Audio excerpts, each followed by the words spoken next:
Hi, my name's Jenna. I'm a young mom of 2 under 2, and this is my son's 8-month update. Rory was born 10 weeks premature at 30 weeks. So if he was born on his due date, next week he would have been 6 months old. So this is like such a weird age for him because he's at this crossroad of all these different milestones. So I wanted to sit down and actually make a 8-month update because this is such a big deal. And he's come a really long way and we're really proud of him. When he was born, I didn't know what to expect milestone-wise. Our daughter was always super advanced. Sometimes I get a little nervous about where he's at with his milestones. But overall, he's doing amazing and he's growing at his own rate. So for his update, I have a few different categories that I'm gonna highlight. And I'm gonna start at probably his favorite thing right now, and that is feeding. He's an amazing eater. He took off with nursing from our very first latch, and I was really proud about that because I didn't know what it would look like for him.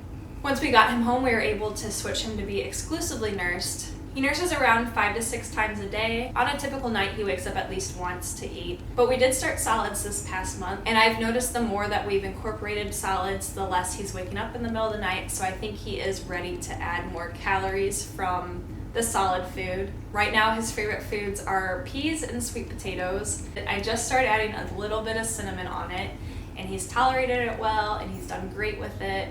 Yesterday I gave him eggs for the first time and he's loved to squish them. He tries his hardest to eat them. It's a little messy, but every meal with him is super messy. So at 4 months we actually got the go-ahead from the pediatrician to start incorporating 1 to 2 foods a week to get allergies out of the way. But after we talked to his NICU team, we decided to hold off a little bit longer because he wasn't sitting well assisted yet. So once he got better at sitting and he showed a lot of interest in eating, then we started to slowly add that on. Right now he's eating 2 to 3 meals a day. With both my kids, I've done a mixture of purees and baby-led weaning. I like to start with purees just to get those allergies out of the way. I don't think there's any harm in mixing the two. So Rory's had some toast, he's had eggs, he's had banana, but then I've also made him some purees that he also likes. So he gets a little variety of everything. So for his growth, this kid is chunky. So Rory was born at 3 pounds, 14 ounces at 30 weeks. So he's actually pretty big for his gestational age. And when he was released from the NICU, his gestational age was 37 weeks and he was weighing around 7 pounds. So he's always been pretty good at weight gain. So last time he was weighed, he was just under 19 pounds and that was 2 weeks ago now and he was in the ER. So we're guessing he's well into the 19-pound range. At his 6-month checkup, they did go ahead and move him off of the Preemie growth chart into the normal growth chart, and that was very exciting to see. At the time, his weight was at like the 47th percentile, and his BMI was in the 96th percentile, but his height was less than 1% because the kid is short. Him and his sister are 14 months apart, and they're in the same diaper size. They both wear a size 5 diaper. So that's insane. She literally moved up when he moved up. They were both in size 4 together too. It's pretty nice only buying 1 diaper size for both kids. I'm sure they'll be sharing clothes this winter because he's just nonstop growing. Okay, moving on to the next category, which is sleep. So right now he's taking about 3 naps a day. He usually takes a nap around 9:30 in the morning, then another at noon, and then another around 4:30. His noon nap is almost 2 hours every day, which is really nice because that's when Nora sleeps. But his morning and afternoon nap are like 15 minutes, 30 minutes. So from 2.5 months until around 6 months, he was sleeping through the night almost every single night. I'd wake up around 5:30 with him and then he'd go back to sleep and sleep until around 7. And it was beautiful. I loved it. Great. Worked out for us.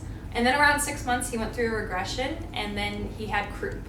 So we're still trying to figure out what is going on with his sleeping.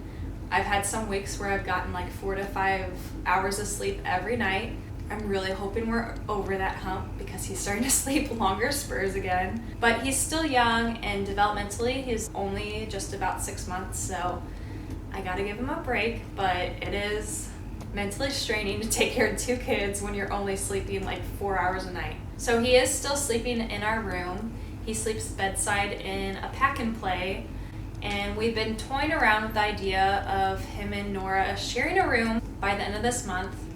I'm a little nervous because I don't want Nora to hop into the crib or to throw things in there. But we did trial it the other night, and they did not even bother each other. They both had a really restless night, but it wasn't because of each other. Honestly, they did well together, and so we're curious to see how that would play out, and we're really seriously thinking about moving them together. So I just took a look at some of this, and it looks like I might be out of focus. I really hope I'm not. So moving on to probably my favorite category and what we've seen the most change in, and that is development. So we've seen such a personality grow this month. He is such a ham. He's always been a ham, even when he was in the NICU. All the nurses loved to hold him. They would come into his room when we weren't there and just hang out with him. But this month, he has just started talking to us and yelling at us, and it's so cute to watch. Eleanor was super loud as a baby. It was hard to take her anywhere because she would just start screaming over people. There's one thing about Nora that I always just loved, I thought was hilarious, that she just would yell anywhere we were. And Rory's been doing the same thing lately, and it's just I don't know, it's adorable. I love it. I love my loud babies. But yeah, he's been trying to talk to us a lot. He's always grabbing at his sister. If she's within arm's reach of him, he will grab her. And she's started to think it's a game, so it's really cute because it's they're starting to play with each other. Rory had such a hard beginning with being in the hospitals, and we were always away from Nora, so I was really nervous about there being resentment or her being really jealous of Rory. But so far, the dynamic has been really mild and cheerful, and yeah, I'm just really excited to see how they play out because they're cute together. They don't have to be best friends, but it's so nice to see your kids playing together. So with his milestones, we've been working with an early intervention physical therapist. They come out every other week and just kind of work with him.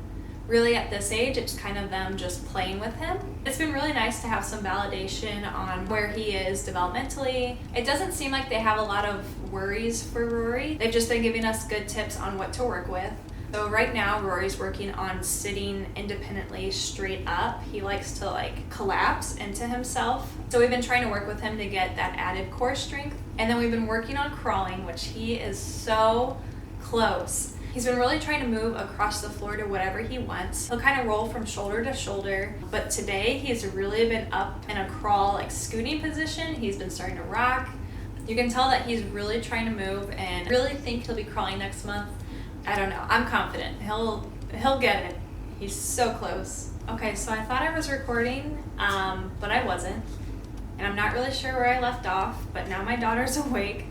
So we're just gonna get through this really fast. So the last category I wanted to hit was just kind of a medical update. So from his NICU stay, he doesn't have any long-lasting issues that we can tell. But about a month after he was discharged from the NICU, he caught a viral illness and was intubated for 6 days. And during that initial intubation, he aspirated and it caused pneumonia. And so from that, they think he might have developed a reactive airway syndrome or something of that sort, or he may have asthma, but he's a little too young to test just yet. So when he does get viruses, you can tell that he has a slight wheeze and coughs a lot more. And then after his illnesses, he has a lingering cough that lasts about a week to 2 weeks. When he's a little bit older, they'll test him for asthma and different things like that, but right now we're just treating if needed. So during the hospital stay where he was intubated, they did take a random EKG and they saw that his QT segment was prolonged. This is called long QT syndrome,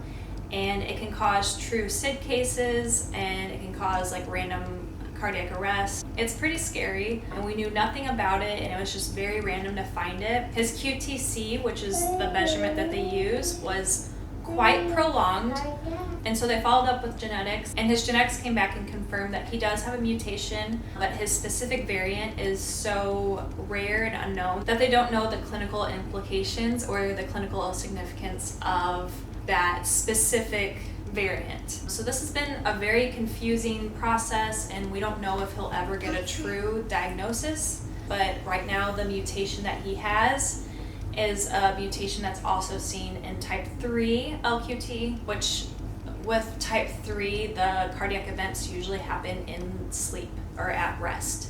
So it's been a really scary time. A pocket.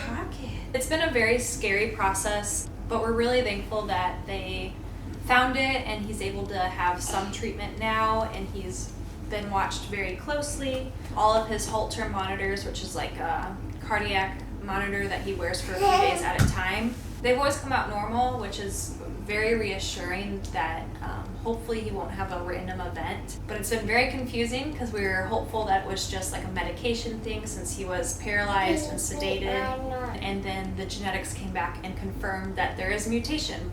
His doctors are great, and we have contacts with the Mayo Clinic if needed.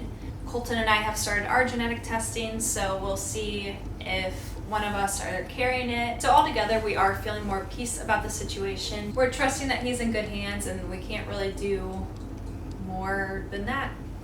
So before I end this, I wanted to just touch on a postpartum update. So right now I'm 8 months postpartum, and this is now the longest I've not been pregnant in 2 years.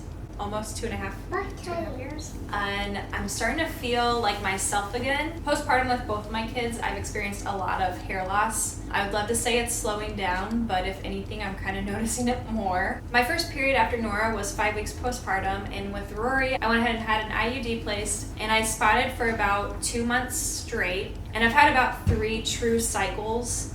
But yeah, I've just now started to see a little bit of weight loss. I'm not truly trying to lose weight, but I'm just snacking a little bit less. I was kind of going overboard for a while, but I'm still sitting about 15 pounds heavier than my pre-pregnancy weight. So recovering emotionally from a traumatic birth at 30 weeks has been hard. Just now getting to a point where I can see other healthy pregnancies and see other people give birth and feel joy for them. For a while there, I was getting pretty bitter about seeing those types of things, and I didn't want to admit it to myself, and I still wanted to be happy for everyone else, but seeing these amazing birth stories, it was just really hard for a while. Okay, so my little director over here is telling me that it's time to end this video. Are you director? But yeah, thanks for watching this update. I probably missed some stuff. I'll probably try to add in whatever I missed into my next vlog, maybe. I don't know. Hopefully my next videos get a little less cluster-brained as I figure out how to do this and how to film and how to put my thoughts into words. So Eleanor is trying to turn off my camera right now. She's exposing my mess right here. You want it off? Okay. Okay, so I set my camera back up because Rory is now awake. He probably doesn't know where to look. Say hello. Say hello. What does Eleanor have?